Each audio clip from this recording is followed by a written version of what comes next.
नमस्कार। आज हम MDS university BCom third year के वर्ष 2017 का जो पेपर है उसके अति लघु उत्तरात्मक प्रश्नों को हल करेंगे। और सबसे पहला प्रश्न है, मुद्रा बाजार का अर्थ बताइए। अब यहाँ पर मार्केट, जो फाइनेंशियल मार्केट होता है, उसे हम दो भागों में हमेशा बांटते हैं। एक भाग होता है उसका मुद्रा बाजार और दूसरा भाग होता है उसका पूंजी बाजार। तो जब भी अति लघुरात्मक या लघु उत्तरात्मक प्रश्न पूछे जाते हैं तो उसमें एक टिप्पणी अवश्य पूछी जाती है, या तो मुद्रा बाजार पे या पूंजी बाजार पे। मुद्रा बाजार की हम बात करें तो ये उस बाजार का प्रतिनिधित्व करता है जिसमें किसी वस्तु विशेष के जो क्रेता या विक्रेता हैं वो अल्प अवधि से संबंधित होते हैं।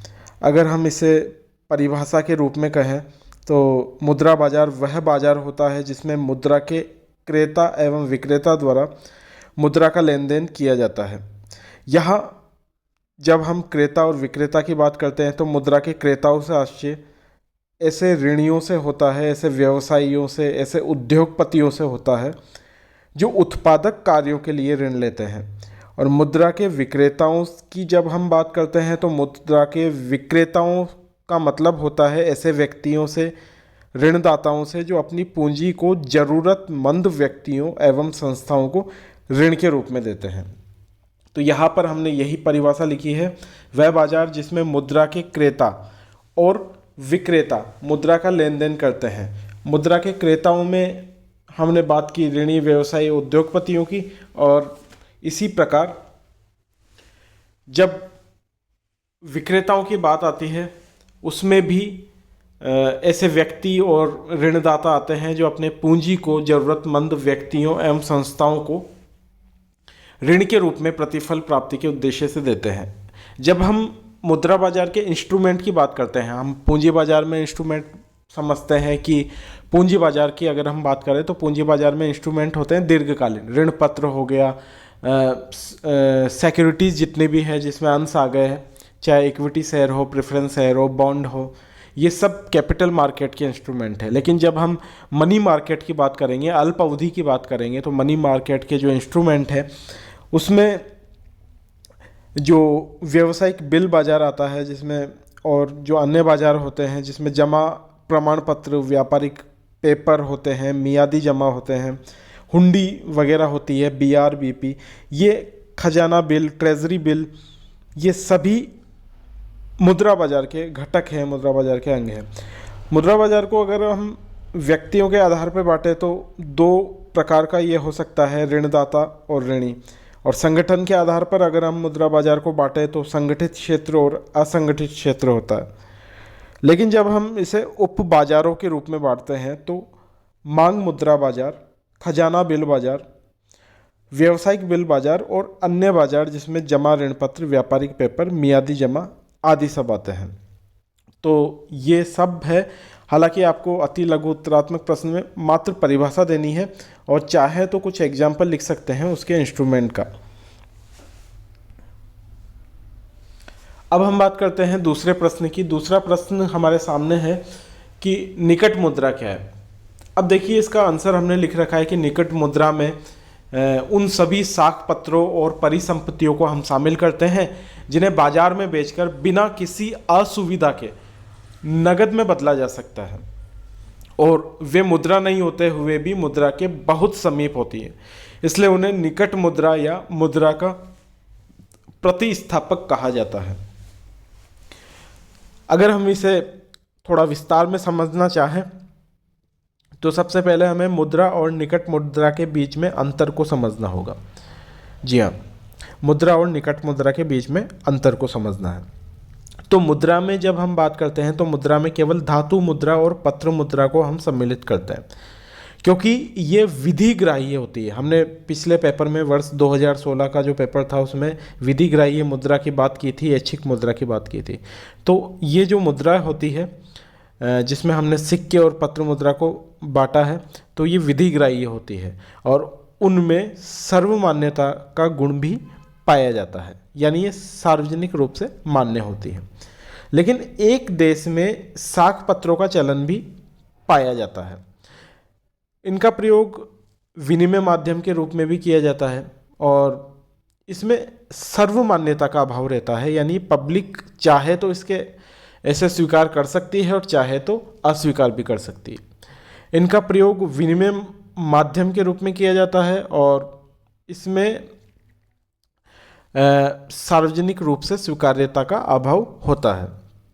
इसके माध्यम से कोई व्यक्ति चाहे तो भुगतान स्वीकार करे या नहीं करे, वो उसके ऊपर निर्भर करता है। इसके लिए कोई कानूनी रूप से उसे बाध्यता नहीं होती। इसलिए जब हम साख मुद्रा की बात करते हैं तो ये मुद्रा तो नहीं होती है, लेकिन मुद्रा के बहुत निकट होती है, बहुत समीप होती है। इसलिए हम इसे नियर मनी कहते हैं, यानी मनी के नियर, मनी के समीप, और इसे हम समीप मुद्रा भी कहते हैं, निकट मुद्रा भी कहते हैं। इस प्रकार की हम दूसरे एग्जाम्पल भी ले सकते हैं। कुछ दूसरी तरल संपत्तियां, लिक्विड एसेट्स होती है जो मुद्रा तो नहीं है लेकिन मुद्रा के बहुत समीप है। तो अब देखते हैं वो कौन कौन सी चीज़ें हैं।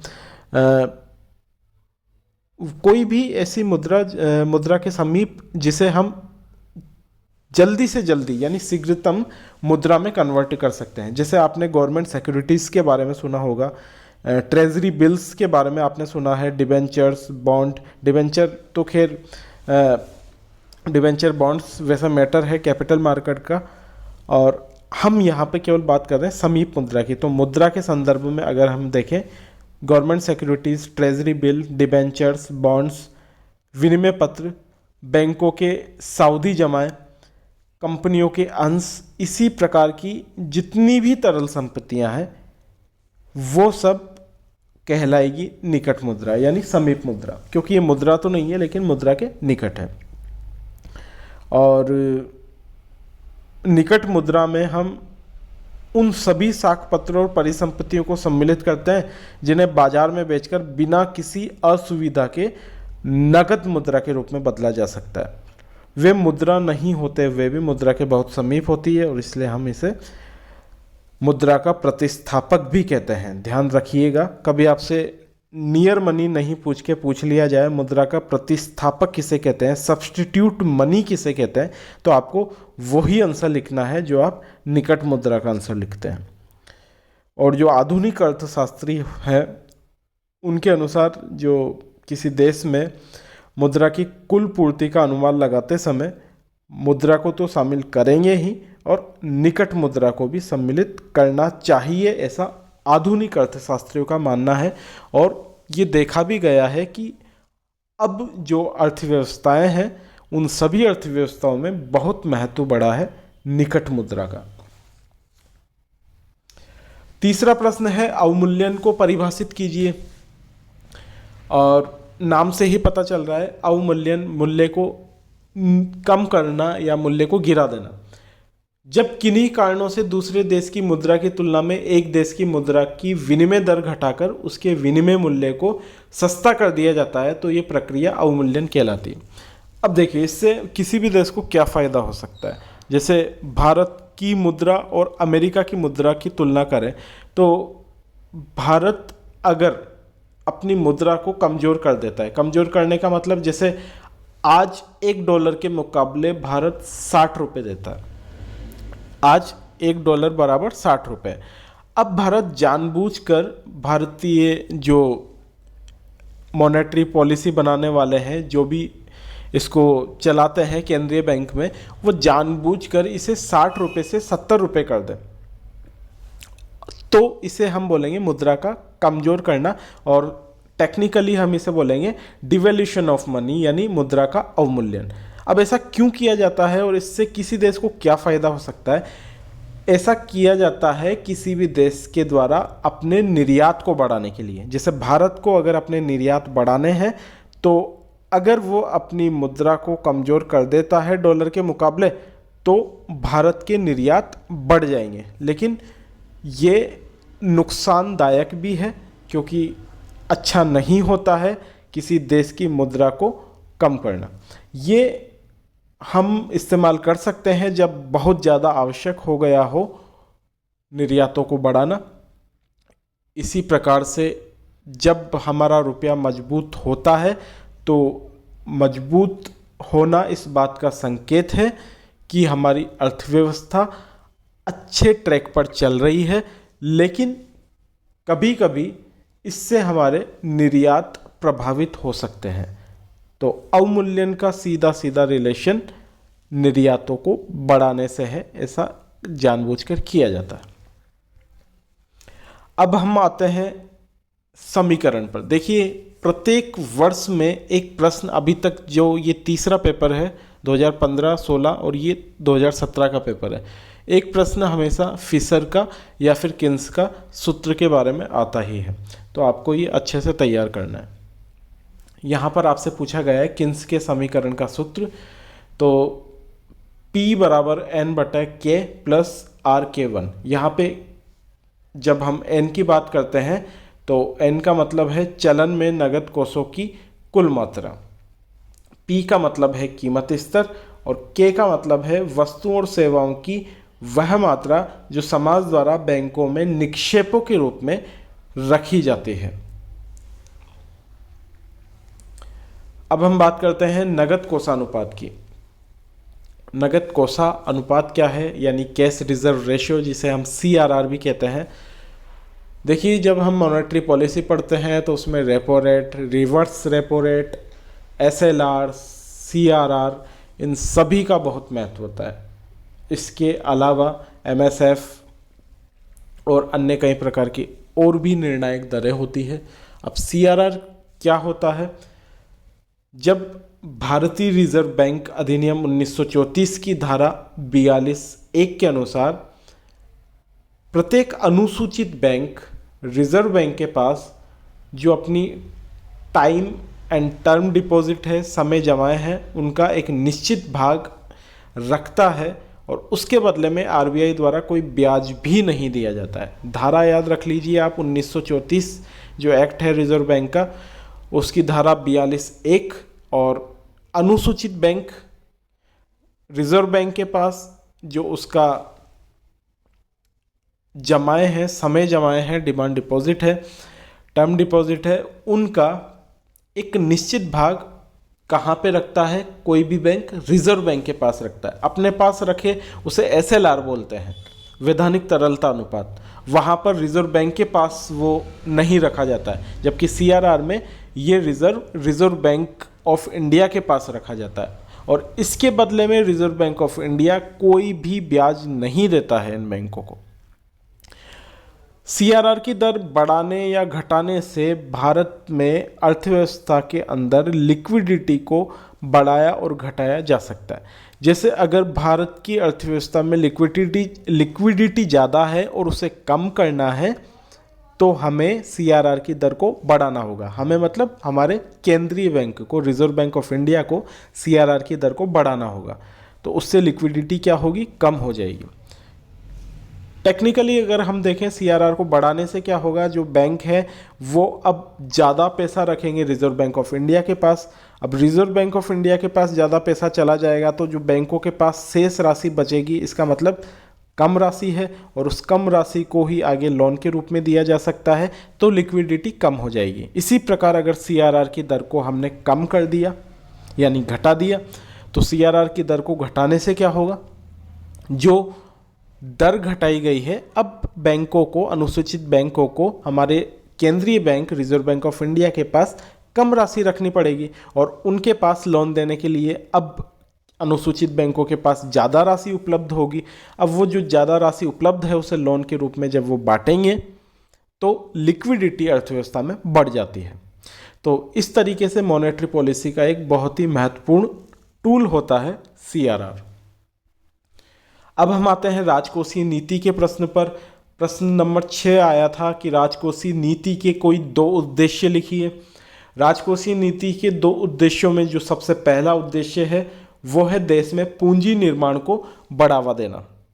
अगर देश में पूंजी निर्माण को बढ़ावा देना है तो राजकोषीय नीति उसके लिए बहुत बेहतर तरीके अपना सकती है। अब जब भी 2 प्रकार की नीतियां देश में बनाई जाती है, जब भी हम मौद्रिक नीति की बात करते हैं तो वो तैयार करता है देश का केंद्रीय बैंक। उसके लिए एक अलग से कमेटी बना दी गई है रिजर्व बैंक ऑफ इंडिया ने, MPC, मॉनेटरी पॉलिसी कमेटी, 6 सदस्य जिसमें होते हैं। और राजकोषीय नीति जब बनाने की बात आती है तो वो केंद्रीय बैंक नहीं बनाता है, वो केंद्रीय सरकार बनाती है, केंद्रीय सरकार का वित्त मंत्रालय इसके लिए।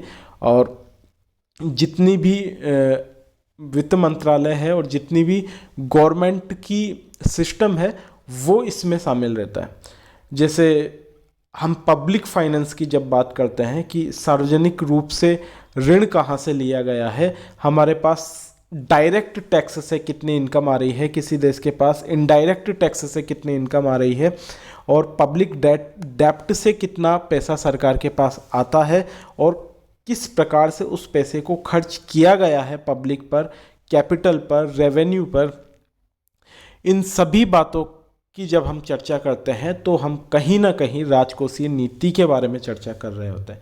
तो राजकोषीय नीति का पहला उद्देश्य है देश में जो कैपिटल इंफ्रास्ट्रक्चर है, पूंजी निर्माण है, उसको बढ़ावा देना है। और दूसरा इसका उद्देश्य है पर्याप्त मात्रा में सार्वजनिक आय प्राप्त करना, पब्लिक इनकम प्राप्त करना। अगला प्रश्न है वेट का पूरा अर्थ लिखिए। वेट का अर्थ होता है वैल्यू एडेड टैक्स, ये इसकी फुल फॉर्म होती है। और इसके बाद जो अगला प्रश्न है वो है उस शीर्ष संस्था का नाम बताइए जो कृषि एवं ग्रामीण विकास कार्यों के लिए ऋण देती है। इसका आंसर है नाबार्ड, राष्ट्रीय कृषि एवं ग्रामीण विकास bank, National Agriculture and Rural Development Bank. कृषि एवं ग्रामीण विकास कार्यों के लिए ये ऋण देता है। कभी कभी प्रश्न को रिवर्स तरीके से भी पूछ लिया जाता है कि देश में राष्ट्रीय कृषि और ग्रामीण विकास के लिए कौन सा बैंक या कौन सी शीर्ष संस्था कार्य करती है, और या फिर नाबार्ड क्या कार्य करता है। तो नाबार्ड कार्य करता है कृषि और ग्रामीण विकास के लिए ऋण देने का, ये एक इसकी शीर्ष संस्था है। रिजर्व बैंक ऑफ इंडिया के वर्तमान में कौन गवर्नर है, तो आपको आंसर करना था इसमें उस समय जो भी है वो ठीक है, लेकिन वर्तमान में हमारे जो गवर्नर हैं रिजर्व बैंक ऑफ इंडिया के वो हैं श्रीमान शक्तिकांत दास जी। तो आपको यही आंसर लिखना था, शक्तिकांत दास। और अंतिम प्रश्न है जो अति लघु उत्तरात्मक प्रश्न आए थे 2017 में, विश्व बैंक की स्थापना किस सन में हुई थी। तो विश्व बैंक की स्थापना 27 दिसंबर 1945 में हुई थी, यह आपको आंसर लिखना था। नमस्कार। अब अगला वर्ष जो है वर्ष 2018, उस पेपर को हम सॉल्व करेंगे अगले दिन।